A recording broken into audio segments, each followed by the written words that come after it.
Um, Welcome back to another installment of the University of Idaho and University of Wyoming Extension Sheep and Goat webinar series.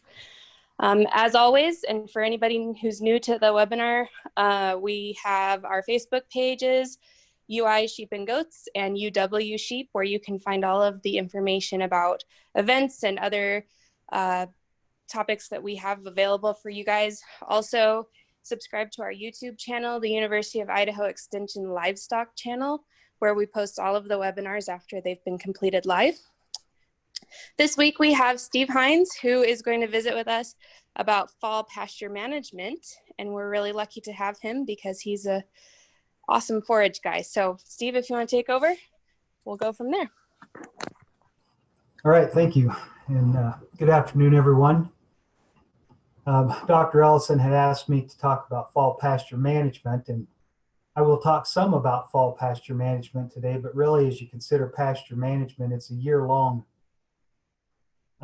set of management decisions, and so really what I'm going to talk about is kind of year-long pasture management, but an emphasis as we get toward the end of the presentation on fall pasture management, because you're getting ready to put your pastures to bed here before too long, at least those of us that are in the northern part of the United States. And I don't know where everybody is from. And so I'm basically coming from a point of view of the pastures that we have, in our case here in south central Idaho, and really kind of at least in the northern part of the western US. So a quote from Dr. Steve Franzen, who's a forage specialist with Washington State University out of Prosser. He likes to say, what you see in the fall creates what you see in the spring. And that really is true. And we're going to talk about that today and kind of how that applies in your operations. So my question to you, and this is a little interesting in doing a presentation this way because I normally do them live and can have some conversation back and forth. So I guess the questions today will be rhetorical. But as you think about it, how do you manage your grass? Are you one of the managers who believe in no blade left behind, and that as long as there's something green, something ought to be out there eating on it? Or do you believe in more properly managing your grass? And you can tell by the way I've written that the no blade left behind is really not the way to manage a pasture. Some things for you to think about as we go through our discussion today. Do you really understand how grass grows? And I'm talking from a season-long perspective, what your grass is doing starting in the fall and working through late summer. And you'll understand here in a minute why I talk about starting in the fall. Do you know the difference between a warm season and a cool season grass? In our area here, we primarily grow cool season grasses, and so that's what I'm going to focus on. And they do grow differently, and so depending on whether you have warm or cool season grasses in your pasture mixes, those kinds of species will help determine how you manage your pastures. Do you have enough carrying capacity for your livestock? In that, do you have enough acres of pasture to properly graze the number of livestock that you have, whether it's sheep or goats, or sheep and goats, or cattle and horses involved in there as well? And what are you doing with your livestock during the winter if you're trying to protect and manage your pasture? And we'll talk about that as we move through this a little bit. So our pastures deteriorate for a number of reasons. The number one reason is overgrazing. Probably followed by that, I might have these in the wrong order, I would think, especially in our area here, would be irrigation management and then weed management. And the problems kind of compound upon themselves if you let your pastures go. And I would have to say one of the most, if not the most common call that I get to my office here is from somebody who calls and says, I have 10 acres and 6 horses and 4 cows and 8 goats, and I want to have these beautiful green pastures, and we just bought this place, and what do I need to do? I want to plant a new pasture. And so, we really have to start talking about, well, first off, it does you no good to plant your pasture if you don't have a good irrigation system involved or some way to water it. What about the weeds? What do you have there that you need to take care of? What about your fencing?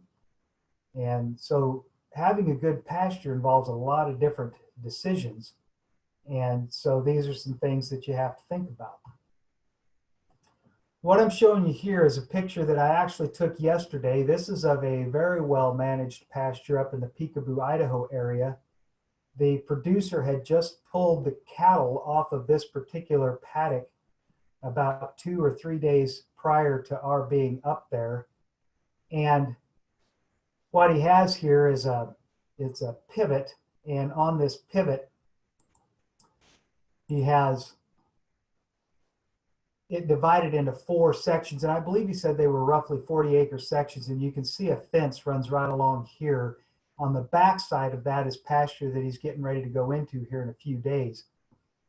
He was worried that perhaps he had overgrazed this little piece, but it was actually somewhere between 4 and 6 inches of sword height left in that pasture. And so he had done a very nice job of moving those cattle just at the right time and getting them off, allowing this to have some regrowth on it before they bring the cattle back on maybe one more time. This particular valley is fairly high elevation, so this pasture is going to go dormant quite a bit quicker than those of ours down here in the valley, just because of the colder night temperatures and early frost that they'll be having. But this is what you want your pasture to look like after your livestock have left. Taken on my way home yesterday, and this happens to be a picture from my county, is a pasture that was perhaps a little bit less well managed. And you can see out here in the pasture that there really is no sword height. It's basically grazed to the ground. We've got some weed problems with the thistles out here. And although the cattle look pretty good, I mean, there's enough pasture there obviously to keep them in good health, but this pasture is not set up to have a good productive fall and a productive spring as it starts to come out of winter. Now, the pasture is nice and green, so it's obviously been well irrigated, but this is the kind of pasture that we would not prefer to have if we're really trying to do a good job and manage our pastures. So the question, I guess, back is, are you the no blade left behind, or do you like a pasture that's perhaps a little more well managed? So let's talk about some things here. Most of the energy on Earth comes from the sun. Plants capture that solar energy and store it as chemical energy via photosynthesis. So think of the plant leaves as solar panels. That energy is stored as carbohydrates in the plant, and it's available for growth of the plant or for your livestock as they eat it. Your livestock need energy and nutrients. Your livestock get energy and nutrients from plants. Do you see the line I'm drawing here? You need healthy pasture plants to provide your livestock with the energy and nutrients they need for growth. And so managing that pasture is really managing the feed source for your livestock. So a question I like to ask is, are you a farmer or a rancher? Because I know people who raise cattle or sheep. We have quite a few goats in our area, but that industry is just starting to grow. So basically, when we think of ranchers, we think of sheep people or cattle people, and they really, they're into their livestock, and that's what they raise. So the question is, do you raise livestock or do you raise grass? Do you know as much about your grass as you do your livestock? Do you put as much focus on your grass as you do your livestock? And if not, why not? And ultimately, you're a grass farmer, you're growing grass, and you're using your livestock to harvest that grass as opposed to a piece of machinery. And so ultimately, it's imperative that if you want good, healthy pastures, you have to start thinking like a grassman instead of a rancher. And it is a whole lot cheaper to let those livestock harvest your forage than it is to mechanically harvest, but we'll talk about where it might be in your best interest to do some mechanical harvest at some point within this growing season. And obviously you have to have something for them to harvest, so you need to manage that grass properly so that you have a good feed source or forage source for your livestock. So the cool season, and again, we're focusing on cool season grasses here. The cool season grass year begins in the fall. So right now, end of August, first part of September, this is really when your grass pasture season begins. And so what you do now is setting the stage for the rest of the growth season, which just finished here prior to the middle of August. And again, what you see in the fall creates what you see in the spring. And also, it's important to understand that what you see above ground is what you have below ground. And here's a little graphic that I found, and there's a URL reference there. But if you look at this grass plant here, you know, there's kind of a rule in grazing: take half, leave half, which basically means that you want, with cool season grasses, you want your livestock coming in when those pastures are about 8 inches tall, graze them down to about 4 inches tall, and then move them on. One of the old sayings with pastures is that if you have grass, cool season grasses that are taller than 8 inches, what you really have is hay. And it's time to start thinking along the lines of haying that off. But at any rate, if you take half, those roots don't stop growing. They keep doing what it is that you want them to do. But if you take 70% of that plant and start pushing towards overgrazing, then 50% of those roots are going to stop growing for 17 days. Now think about what the roots do. They're reaching out, they're pulling in moisture, they're pulling in nutrients. So if those roots aren't growing, they're not reaching the water source and they're not reaching the nutrient source. So your plants may start to become nutrient deficient, and they also may go drought stressed sooner than if you have good healthy roots that are searching out moisture.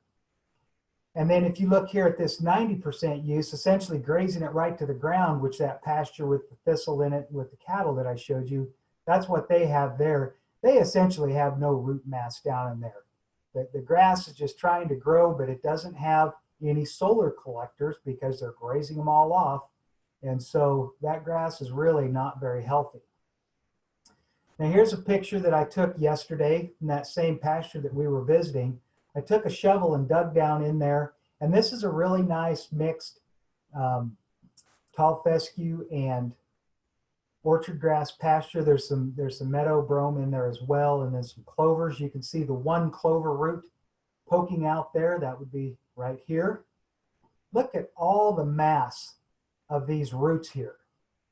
And you can see in the background that there's some good height there. So these roots are nice and healthy. They're starting to grow again. And this is really what you want in your pasture, is a nice, healthy root mass underneath that soil. So let's talk about some grass growth and development. And don't get wrapped around the axle about some of these terms of grass physiology here a little bit. But we're going to talk about how these, and having an understanding of these three types of tissue here, affect how grass regrows after it's been grazed. So the apical meristem makes up the roots and shoots. That's the cells right at the very tip of the roots and very tip of the shoots that allow the roots to grow down and the shoots to grow up.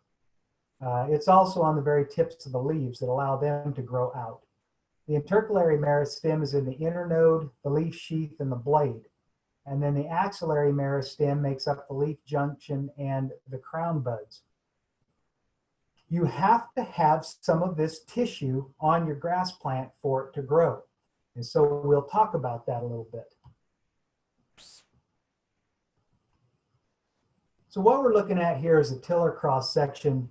Again, in a cool season grass, think of this as a grass plant, a single tiller or a single crown right here that's starting to grow in the spring. So this apical meristem right here in the very center down low, this is where the stem is going to come from. This is where additional leaves are going to come from. Okay? This is where the seed head is eventually going to come from, but early in the spring, they're all way down here low. This grass is just starting to tiller, getting a few leaves that are starting to form. And so Some roots are starting to grow a little bit. But as you come in and graze this off very early in the spring, you're really not affecting this growth of the apical meristem or the growth points of your grass. However, if you graze it too early, you're nipping off those solar panels. So you're making this grass work a lot harder with the stored energy that it has, instead of letting the new leaves start the photosynthetic process and start building new sugars.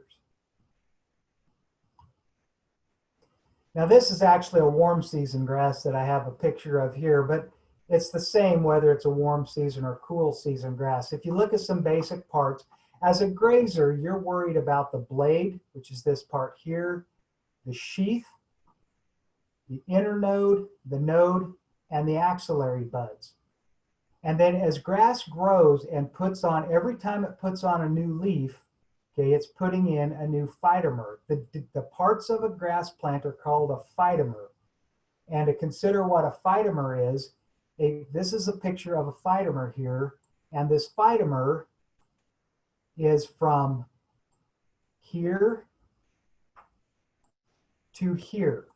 So it would be the node, the internode, which is the section of the plant between the nodes, the sheath of the leaf, which wraps around the stem, and the leaf blade. So each of those sections makes up a phytomer.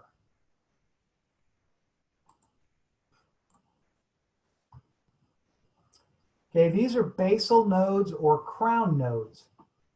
And what you're looking at here is this little green dot there and this little green dot there. And I just pulled this out of the soil out here by the office last week, and it's fall, obviously. So this plant here is starting to either, this is a warm season grass, I have to admit. It's actually a barnyard grass, which is a weed. But it's getting ready to either set a new tiller right there or set new roots. But that's what those basal nodes or crown nodes would look like there. That's what your pasture grasses are putting on right now. This is apical meristem right here. It could become a shoot. It could become a root. Axillary meristem. You may never see this in your grass, but it's important to know it's there, and it helps your grass regrow. So what I did is on this picture here, I pulled this leaf and leaf sheath all the way down to this node. And this structure was tucked away in there. Now what would happen is, as long as there's apical meristem way out on the end of this plant, it's going to continue to grow. Now this particular grass had already gone to seed, so it was trying to produce seed, not necessarily produce any more forage. But let's say we came in and our sheep or goats nipped this off right there. This grass plant would be able to continue to grow from this point here because of that apical meristem laying in there. Now, if they nipped it off here, we're forcing that grass to produce from down lower. That's important to know as we consider moving forward into the fall of the grazing that you're getting ready to do right now. Now, this is that leaf just bent over. This is what's called the collar, and this white ring right here is called the Intercalary Meristem. If your sheep or goat or cow comes in and nips that blade right there, as long as the blade hadn't already finished doing all the growing it was going to do, it will continue new growth from this point right here and continue to push that leaf blade out this direction, even though this material up here was already gone. So if it was nipped off here, we're still going to get some growth from this point here and from that axillary meristem down further. But if they nipped it off there, now we've lost this growth point. And this is just a picture of the node here, just kind of showing you what that looks like.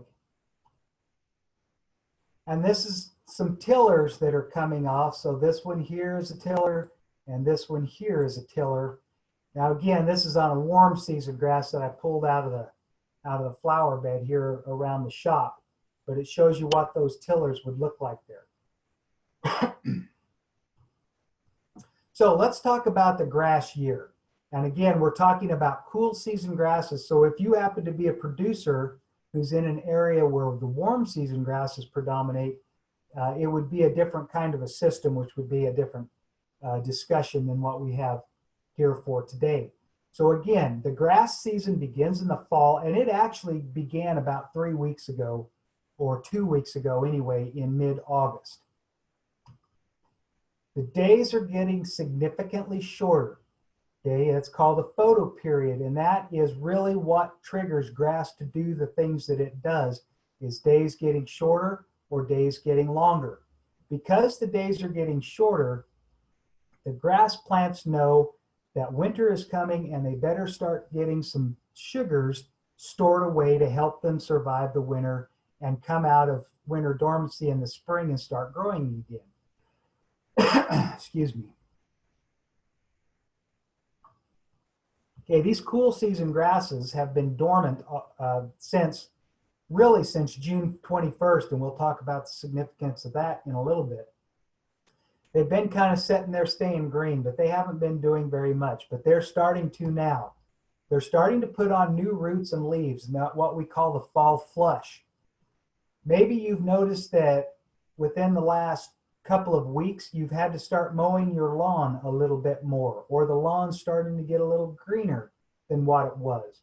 That's the fall flush. Your pastures, if you're grazing them properly, should be doing the same thing.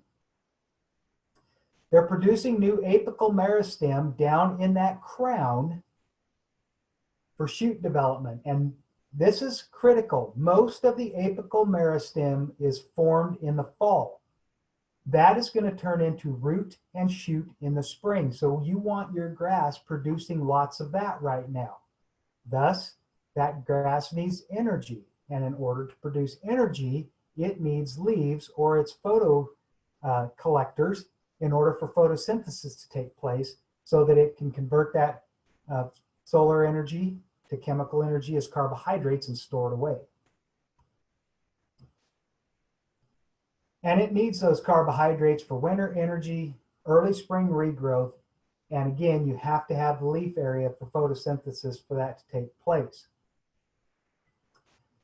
Keep in mind, if you overgraze your pastures in the fall and send them into winter dormancy with reduced carbohydrates, you're going to lose, depending on where you're at, 2 to 3 weeks of growth in the spring, because that grass is going to have to take a lot longer regenerating new carbohydrate reserves that it wasn't able to store away in the fall.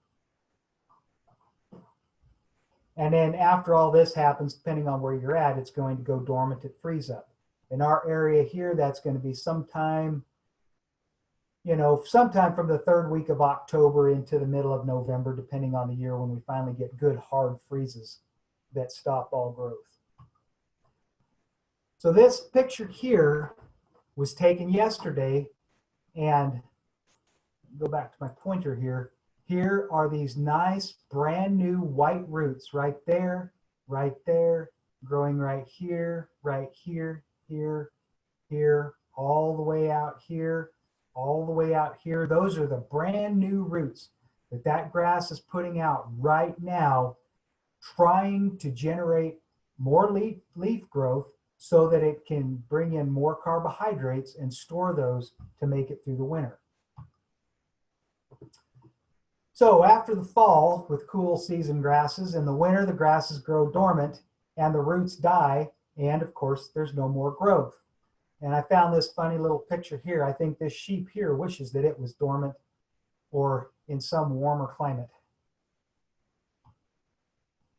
So we've come through the fall, into the winter, and into the spring.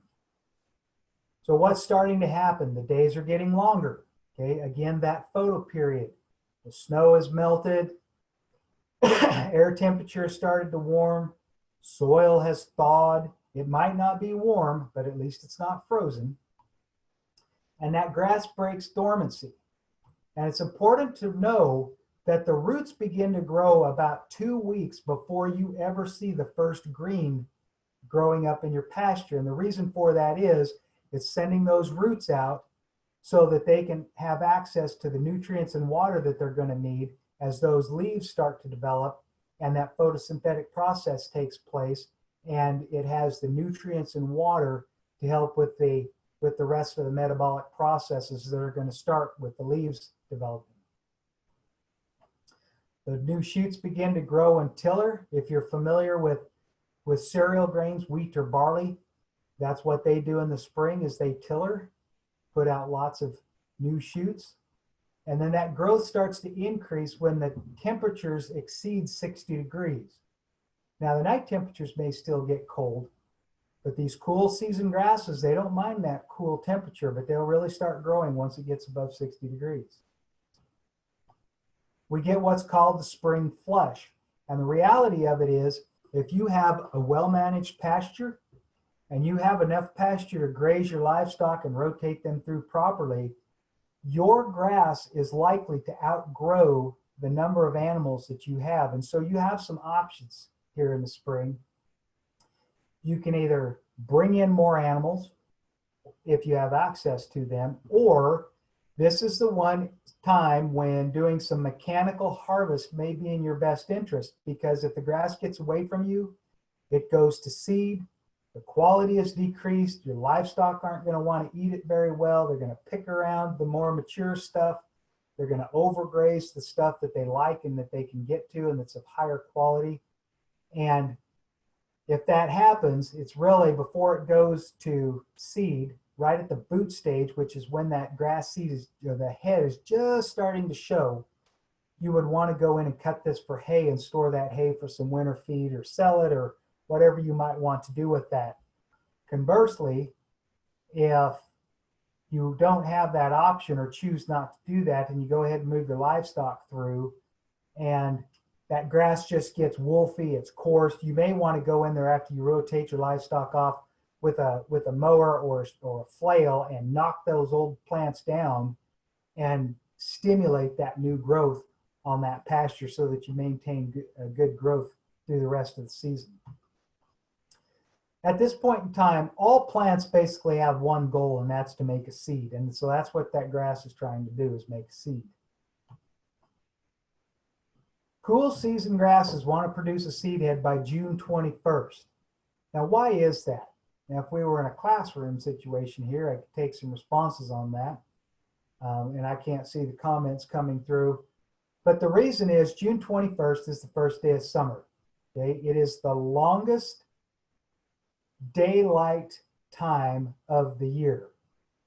Those cool season grasses know, and I realize I'm personifying the grass, but they know that these days are getting really long, the nights are very short, it's warm, moisture is depleting, and there's not going to be enough moisture left for me to make it, so I need that seed head done so that I can go dormant and become less productive. And that's really what's taking place at summer, is your grass is essentially getting ready to go into summer dormancy. Now we'll talk about what all this has to do with grazing here in just a few minutes. Now we've reached summer. The days are long, but they're slowly getting shorter. The days are hot. Your grass is going into summer dormancy. It is shedding its roots, going into that summer slump. You know, just like mowing your lawn by the time you get to July, where you might before have been mowing 2 or 2.5 times a week. Now maybe you're only mowing once a week or once every week and a half. In your pasture situation, you're finding out that, hey, I used to keep my sheep or goats or cattle on this paddock for, you know, a week or 3 days, whatever your paddock size would be. And now it's gone a lot quicker and I have to have a bigger paddock or less animals. It's because that grass has basically gone to sleep for the summer. It shed its roots. It's not taking up nutrients and it's certainly not taking up water like it was. The moisture is limited. Even under irrigation, the moisture is limited getting to that plant because it doesn't have the root mass there because it has shed those roots. It will remain green mostly, but there's not much growth. Think of that overgrazed pasture that I showed you at the beginning of the presentation with those cattle out there. it was very nice and green, been well watered all summer. I've kind of been watching that pasture all summer, but there's not much growth going on there. It's really easy to overgraze your pastures in the summer because you may still be in that mindset of the spring of, man, I've got all this grass growing and my animals can hardly keep on and I'm pushing them really hard. And you may not be noticing that gradual change where you're still trying to put the same number of animals on the same size of paddock for the same number of days, and you start overgrazing that pasture. And in that case, your livestock are getting ahead of your pasture instead of the other way around like it was early spring. You're going to need a longer rest period for your paddocks, where before, we always recommend about 28 to 30 days of rest. Now you may need 40 days of rest in order for that grass to come back. Maybe more than that. You need to think about that in your grazing management plan. Is, I know in the summer my paddocks aren't producing as much, so how am I going to handle that so I don't overgraze my pasture? Then you can start to understand how you have to make these management decisions all season long as you're setting up so that your pasture is good and healthy going into fall. However, keep in mind, and this is the one comment I'll make about warm season grasses, during the summer, they're just hitting their stride and really taking off. This is an opportunity where maybe you have some pastures that you have planted into warm season species, so you rotate off of your cool season pastures onto your warm season pastures during the summer, give the cool season pastures a rest, and go ahead and graze those warm season pastures because they're just getting on where your cool season would have been in, mid-June. That's where these warm season pastures are now as we're into, late July, August. So I'm showing you some regrowth points here, and we're going back to this picture. Now this particular picture shows this grass plant seeded out, but just think of this seed head not here. This is the apical meristem here, and this particular grass with that apical meristem, whoops, back up there. Okay, this particular, it wants to grow this direction, but here we have at the leaf collar, and this is a warm season grass, so that leaf collar is pulled away from the stem. I know we normally think about a collar wrapped right around the stem. So there's that Intercalary meristem, so there's a growth point here, there's a growth point here, a growth point here. Okay, on that internode, there's that's the internode, but that Axillary meristem is actually down here. Remember, if we pull this sheath away, we would see that there. So we've got another one of those here. We've got another one of those here. We've got one here. So you can see that we have all of these growth points on this grass. So if we think about that, and we run our livestock through, and let's say we just nip this right at the top there. Well, we still have all these growth points down here that can continue to grow and produce pasture. Now, ideally, let's say that we would want to take half. So we would come in and we would want to graze this right through about here. So we've removed 4 growth points, but we still have 5 growth points. So we've nipped this off here. So we've got some leaf blade growth that's going to take place here because we have that Intercalary meristem there. This Axillary meristem here will start a new stem out this direction here. This leaf blade here can continue to grow. Yeah, we've got this Axillary meristem down here, but it's not going to grow yet because it doesn't have to. It's not been initiated or told to grow. But if we come down in here and graze this, for example, then we'll get that growth here. But let's say we're a no blade left behind person, and we come in and we just whack it off right there. We just let them take it all the way down. Well, basically what we have done is we have left one single growth point, this Axillary meristem here, which will develop a stem, and it will eventually grow a nice plant and have lots of grazing forage for you, but it's going to take a lot longer. If you come in here and they graze it all the way down, and this, remember that overgrazed pasture picture that I showed you? it has to generate all of its growth from new tillers from that apical meristem, or those basal nodes down here. Okay, everything's got to come from here. It takes a lot longer for that to happen. So you've lost days in your rotation that you come back because it takes a lot longer, but also you're losing root mass because there's nothing up here to support the roots.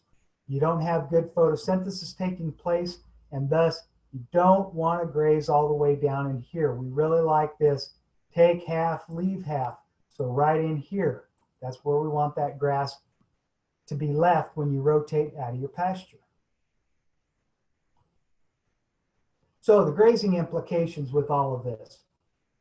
In the spring, okay, we talked about this picture here. In the spring, our growth points are right down in here. It's kind of cool yet.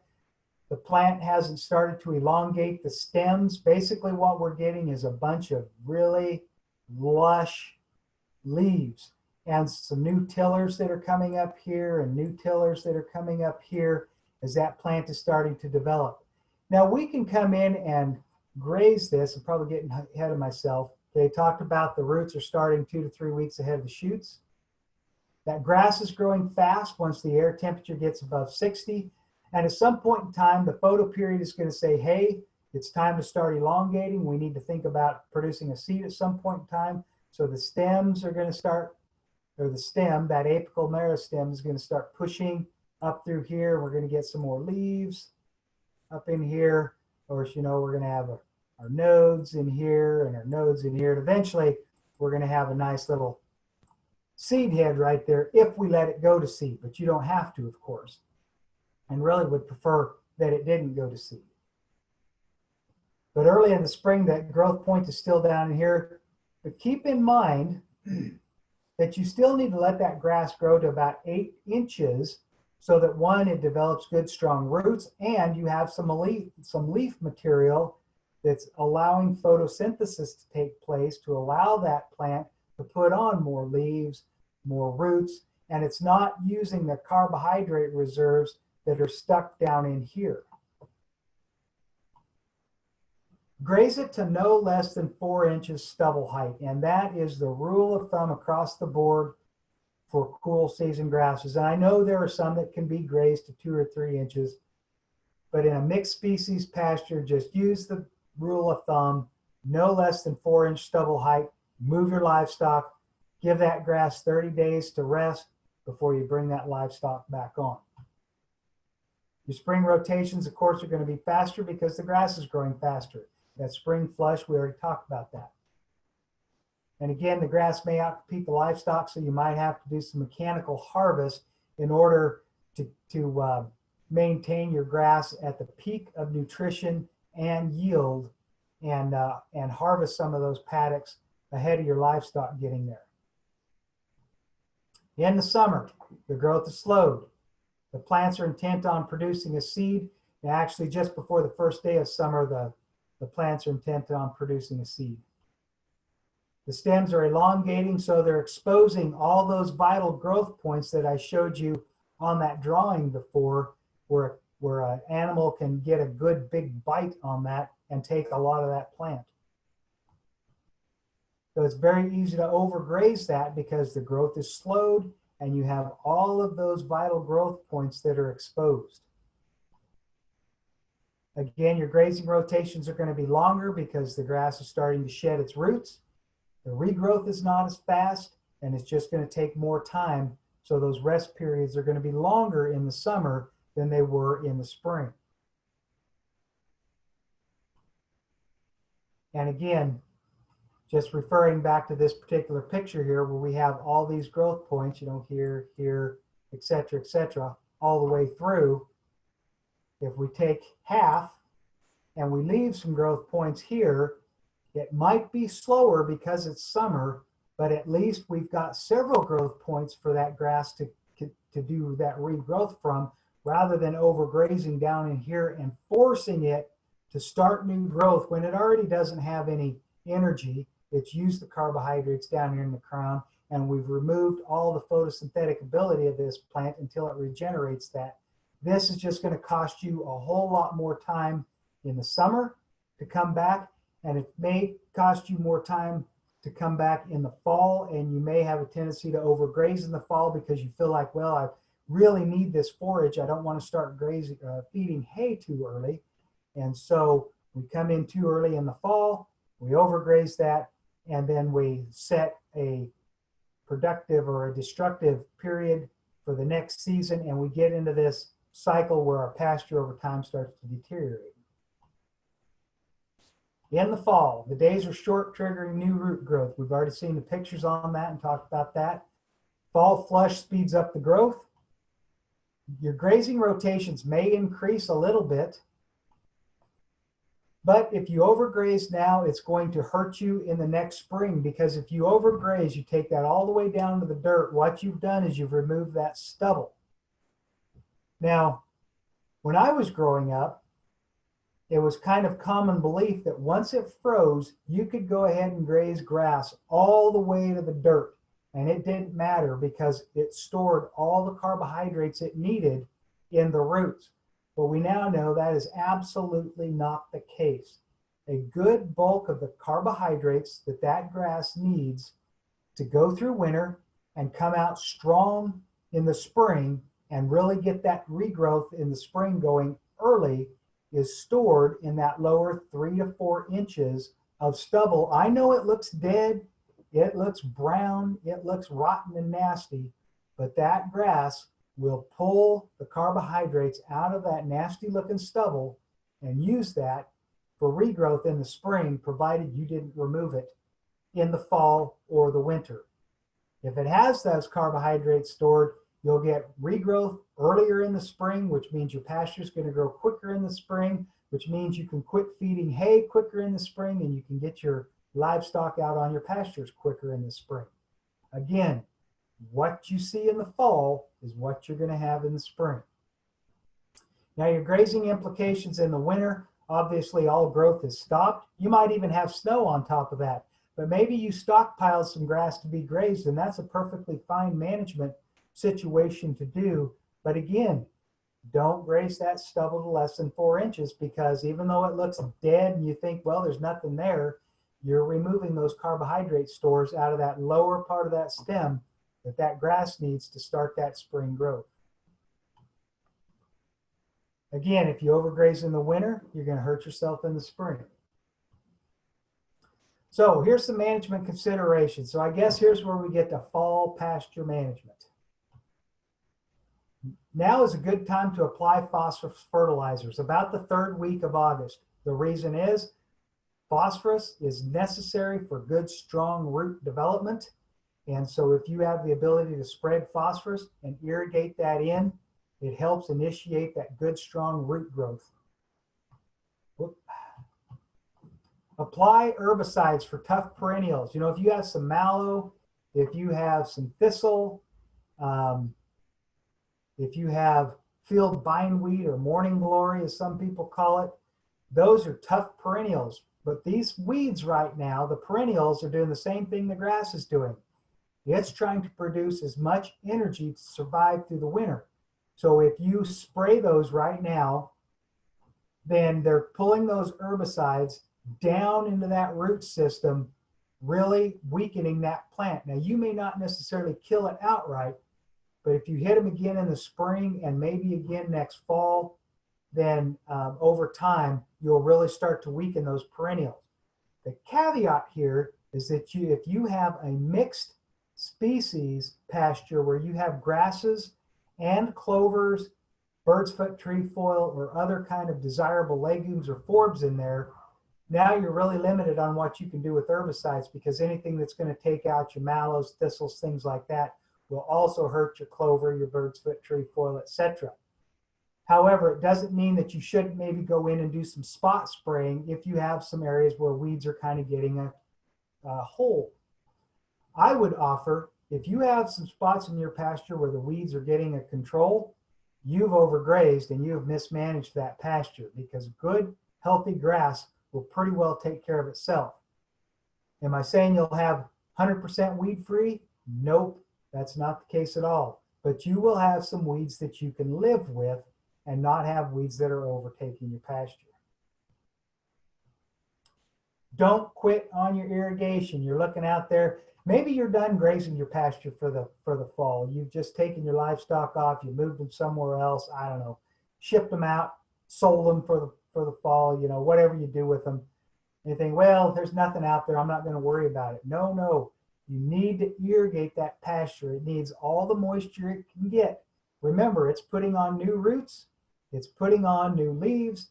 It's trying to store carbohydrates. It needs water to do that.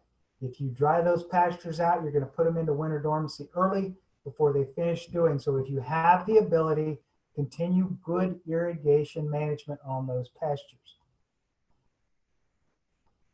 Now is the time to think about, you know, if you have livestock, you don't have anywhere else to go with them, where are your winter feeding sacrifice areas? Maybe you have one particular pasture that you decide, you know, I'm just going to feed out there and leave them out there. I know they're going to hurt it, but it'll protect the rest of my pasture resource if I have a sacrifice area. I understand not everybody has that. And, you know, what we're talking about today would be an ideal situation.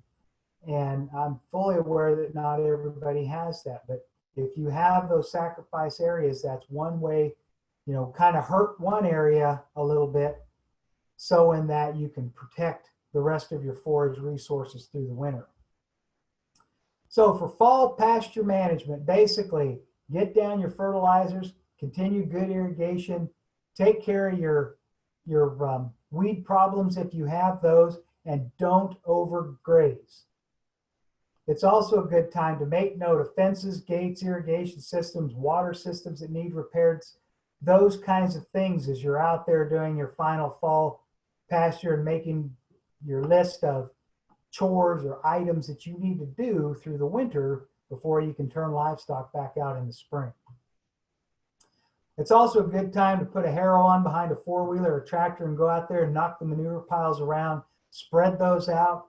It helps them to break down quicker. It spreads those nutrients out more evenly across the pasture, and also prevents those areas where you have, you know, all those piles that green up really nice in the spring, and you have all those big green spots out there, which, by the way, tells you that you probably have a nitrogen deficient problem if your pasture greens up really nice around all the manure and urine piles around your pasture. And in the winter, the management consideration there is just don't overgraze those stockpiled forages. In the spring, pull your soil samples if you don't do that in the fall. And on a pasture, you probably only need to do that about every, 3 or 4 years just to see and check on how you're doing. Spring is a good time to get your nitrogen fertilizer down as soon as it's dry enough. Remember, the roots are growing ahead of the leaves and shoots, and they're out there looking for nutrients. So you want to get that fertilizer down. Kind of a rule of thumb, and everybody does it a little different. You may want to put down only 25 to 30 pounds, and every time you rotate your pasture or take it off for hay, put down another 25 or 30 pounds of nitrogen. You don't want to put it all down in the spring because one, your grass can't use it, and two, you're going to lose it to volatilization, or you're going to lose it into the water systems, either groundwater or surface water through runoff or leaching. And those things all cost you money, and it's harmful to the environment for that nitrogen to move somewhere where it doesn't need to be, like our water systems.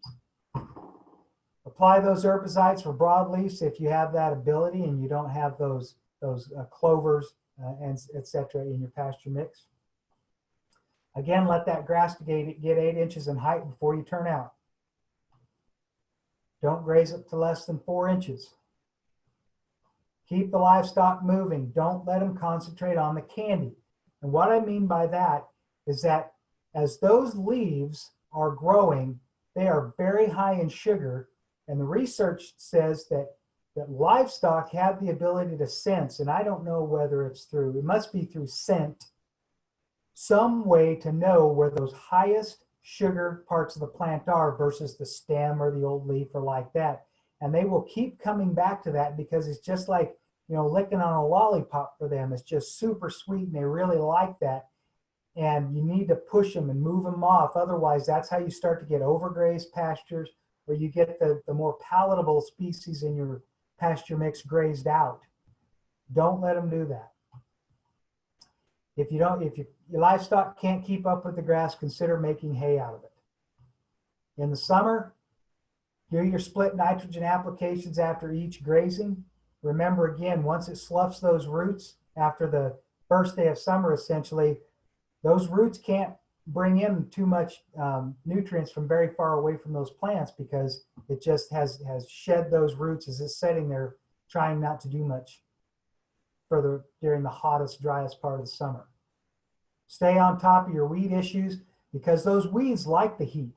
And that's where you see things like your thistles and your kochia and your lamb's quarters really start to get away from you, if those are problems. Monitor your grazing defoliation. The grass isn't growing very fast and you can overgraze in a hurry. Keep your pastures well irrigated. So in a summary here, the grass year starts in the fall. So here we are right now at the beginning of the grass year. The fertility, the irrigation, and proper grazing are critical. You don't want to overgraze in the fall, because it will cost you weeks of regrowth in the spring. Again, coming down to that last point, that 4-inch stubble height, there's a lot of carbohydrates. Again, I know it doesn't look like there's anything there, but there is. And there's a lot of carbohydrates that your grass plant needs to get through the winter and start that good, quick spring growth. So again, you can see how this management is season long. And you need to learn and understand how the grass grows, understand where those growth points are, and be out there looking at it when your livestock are grazing, and know when it's time to move them along. Again, manage that grass for the livestock, not the other way around, if you want good, long, healthy perennial pastures.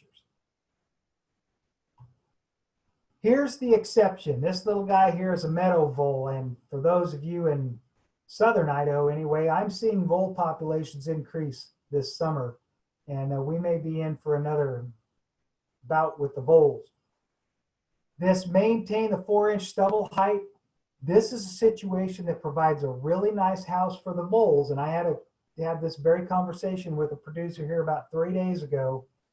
He thinks his vole populations are starting to grow, and he's trying to figure out what to do with his pastures, because he knows if he leaves 4 inches, that those voles can cause a lot of damage. And in fact, I have seen voles completely graze out pastures on organic dairies where they had absolutely no regrowth in the spring, and they had nowhere to go with their cattle. And those guys were required to graze 160 days, and they didn't have anywhere to go with them. And so this is a situation where if you think voles may be a problem, you may have to, weigh, do I graze this down a little bit more, knowing I might be hurting my pasture a little bit, versus the damage the voles are going to do to that. I can't give you a cut and dried answer on that. You, as the grass manager, are going to have to make that management decisions. But keep that in mind. If you think you might have a real vole issue, and I've seen a lot of winter damage by voles, you may need to slightly overgraze in order to provide less of a home for the voles. And anecdotally, and I have no research to back this up, I think it's something we need to look, but I have seen where cattle and sheep have run in the fall and destroyed the vole homes, tends to push those voles out. And so that's maybe an opportunity there where you could use your livestock to kind of help discourage the voles and help them move somewhere else besides your prime pastures. So with that, Dr. Ellison, that's all I have, and have about effectively used the time. So I will turn this back to you for questions. Awesome. Well, I can tell you I learned a lot from you today. So thank you so much for coming on and visiting with us about this. I think it's one that we can keep pushing to the top of the list periodically throughout the year, because you touched on so many things that everybody can pay attention to throughout the year as well as just in the fall. So thanks again for coming on.